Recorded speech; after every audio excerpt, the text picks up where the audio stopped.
परवा पालकमंत्री स्वतः यांनी हजेरी लावली, मदत केली कुटुंबाला. आज किरण हदवे आणि विकास हदवे उभा आहेत. समाजकार्य करणारे आज दोघेही आलेले आहेत.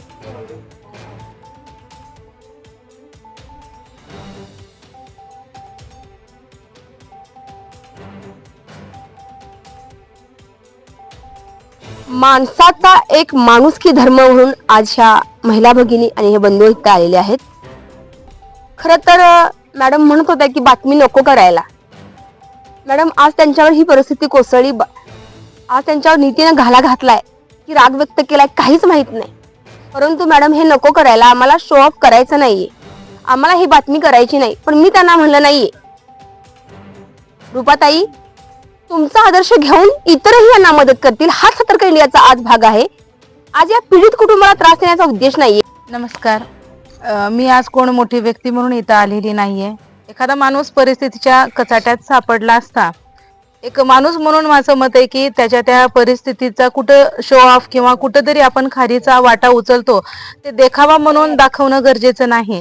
पण सतर्क इंडिया न्यूजच्या आग्रहामुळे त्यांचं म्हणणं आहे की ह्यातून अनेकांना किती घालवून देता येईल, प्रेरणा होईल की आपण पण या कुटुंबासाठी काहीतरी करू शकतो. आणि आपण म्हणतो ना, भारत माझा देश आहे, सारे भारतीय माझे बांधव आहेत. आज नाडोली येते तसं आमचं नातेवाईक असे कोण नाहीत, पण ज्यावेळेस या परिस्थितीची ह्यांच्याबरोबर घडलेली, जे त्यांच्या घरांना लागलेली आग आम्हाला सतर्क इंडिया न्यूजच्या मार्फत माहिती झालं, तेव्हा वाटलं की कुठंतरी आपण लग्न कार्यामध्ये मोठमोठे गिफ्ट देतो, बर्थडेला गिफ्ट देतो, पण ज्यावेळेस खरं ज्यांना गरज आहे, ती परिस्थिती त्यांची आहे की त्यांना आपण काहीतरी जे आपल्याकडनं जमेल, फुल नाही फुलाची पाकळी, आम्ही खूप श्रीमंत असे नाहीत, पण आमच्याकडनं जे जमेल ते आज आम्ही घेऊन आलो आहोत. आणि त्याचं कारण एवढंच की खारीचा वाटा ह्यांच्या या परिस्थितीवर एक फुंकर घालण्याचं काम आमच्या कुटुंबामार्फत करण्याचा आम्ही प्रयत्न केलेला. नक्कीच परमेश्वर मग कुटुंबांना ह्या सर्व दुःखातून सावरण्याची, ह्यातून वर निघण्याची मदत करो आणि अनेकांनी ह्यांना ह्यात हातभार लावा. मी समाजाला आव्हान करते, खरंच ह्यावेळेस पुढे या तुम्ही आणि मंगे कुटुंबाला साथ द्या. या सर्व दुःखातून सावरण्यासाठी त्यांना तुम्ही बळ द्या. संसाराचा काही तासातच झालेला कोळसा 1 number, 2 number, 3 number, 4 number, 5 number baler सुद्धा भरलेले आहेत. आपण पाहताय कोळसा दिसतोय इथे. साहेब काल असं पाहिलं की स्वतः नाही का, परवा दिवशी पालकमंत्री आले होते, त्याच्यानंतर नाड्यातील विजय पवार नाना असतील किंवा इतर तहसीलदार सुद्धा आले होते सगळे. तर कशा प्रकारची मदत केली आणि काय काय तुम्हाला त्या स्वरूपाची त्यांनी मदत आता केलेली आहे. जेवणाची किट असते ती 5 किट दिली, प्रत्येकी कुटुंबाला 2-2 3 किट दिले, ब्लँकेट दिले. थंडीचे दिवस आहेत त्यासाठी काय केले दिले, त्यांच्यासाठी चटई दिलेली आहेत. आणि जेवणासाठी लागणार आपलं मटेरियल जे आहे,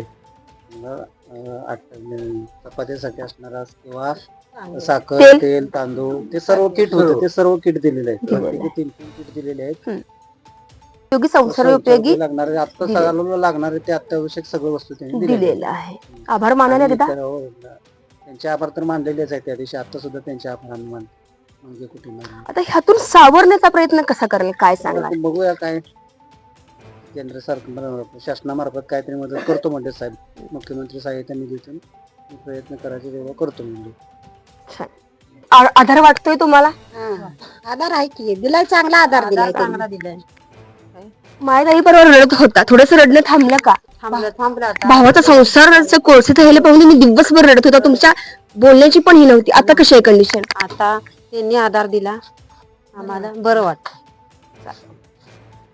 दान धर्म या हाताचं त्या हाताला कळू नये, परंतु माणसाचं माणसाशी असलेलं नातं, माणुसकीचा धर्म आज इथे दिसतोय. आणि खरोखरच मी स्वतः सतर्क इंडियातर्फे आवाहन करते, मी स्वतः वृत्त निवेदिका संतोषी जगदाळे आपल्या सर्व प्रेक्षक बंधू भगिनींना आवाहन करते की ज्यांची कॅपॅबिलिटी किंवा ज्यांची अबिलिटी असेल, पात्रता असेल, देवानं ज्यांना भरभरून दिलाय, त्यांनी खरंच या मंगे कुटुंबियांना येऊन फुल नाही फुलाची पाकळी त्यांच्याप्रमाणे मदत करावी, अशी मी स्वतः संतोषाशाताई गौतम जगदाळे, संपादक श्री विराट कदम सर, आम्ही दोघेही आवाहन करतोय की सर्वांनी खरंच मदत करा आणि या कुटुंबाला आधार देऊया, त्यांना यातून बाहेर काढूया. आणि या संपूर्ण महत्वपूर्ण अपडेटसाठी मुख्य संपादक विराट कदम सह संतोषी जगदाळे, सतर्क इंडिया न्यूज, नाडोली, पाटण.